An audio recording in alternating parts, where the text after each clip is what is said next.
2025 থেকে 2026 অর্থবছরের বাজেটে সরকারি চাকরিজীবীদের জন্য 20% মহার্ঘ ভাতা ডিএনএস অ্যালাওয়েন্স প্রদানের ঘোষণা নিঃসন্দেহে একটি প্রশংসনীয় সিদ্ধান্ত।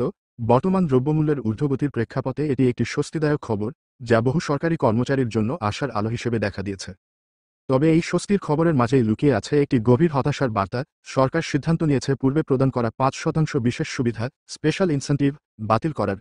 এই বিশেষ সুবিধাটি বহু সরকারি কর্মচারীর জীবনযাত্রার মান রক্ষায় গুরুত্বপূর্ণ ভূমিকা পালন করছিল। এমন এক সময় যখন নিত্যপ্রয়োজনীয় পণ্যের দাম লাফিয়ে বাড়ছে, তখন এই সুবিধা বাতিল কর্মচারীদের জন্য বাড়তি চাপ তৈরি করবে।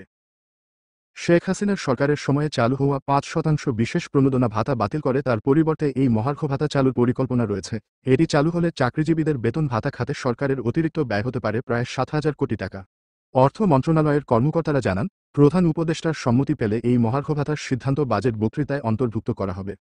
প্রাথমিক প্রস্তাব অনুযায়ী 1 থেকে 9 নম্বর গ্রেডের কর্মীদের জন্য 10% এবং বাকি সব গ্রেডের জন্য 20% হারে ভাতা চালুর কথা ভাবা হচ্ছে। এতে অতিরিক্ত খরচ হবে প্রায় 6,000 কোটি টাকা। তবে 1 থেকে 9 গ্রেডের ভাতা 15% বাড়ালে মোট ব্যয় দাঁড়াবে প্রায় 6,500 কোটি টাকা। হাসিনা সরকারের পতনের পর সরকারি কর্মচারীদের ওপর ক্রমবর্ধমান মূল্যস্ফীতির চাপ কমাতে গত ডিসেম্বরে একটি কমিটি গঠিত হয়। সেখানে 10 থেকে 20 নম্বর গ্রেডের কর্মীদের জন্য 20% এবং 1 থেকে 9 নম্বর গ্রেডের কর্মীদের জন্য 10 থেকে 15% মহার্ঘ ভাতা দেওয়ার প্রস্তাব আসে। এই কমিটি একাধিকবার বৈঠক করে, তাতে জনপ্রশাসন সচিব চলতি বছরের জানুয়ারি থেকেই এটি কার্যকর করার পরামর্শ দিয়েছিলেন। তবে অর্থনৈতিক সীমাবদ্ধতার কারণে ভাতা দেওয়ার পরিকল্পনায় আপত্তি তোলেন সরকারের একাধিক উপদেষ্টার ঘনিষ্ঠ কিছু অর্থনীতিবিদ। তারা কেউ কেউ ব্যক্তিগতভাবে উপদেষ্টাদের সঙ্গে যোগাযোগ করে প্রস্তাবের বিরোধিতা করেন।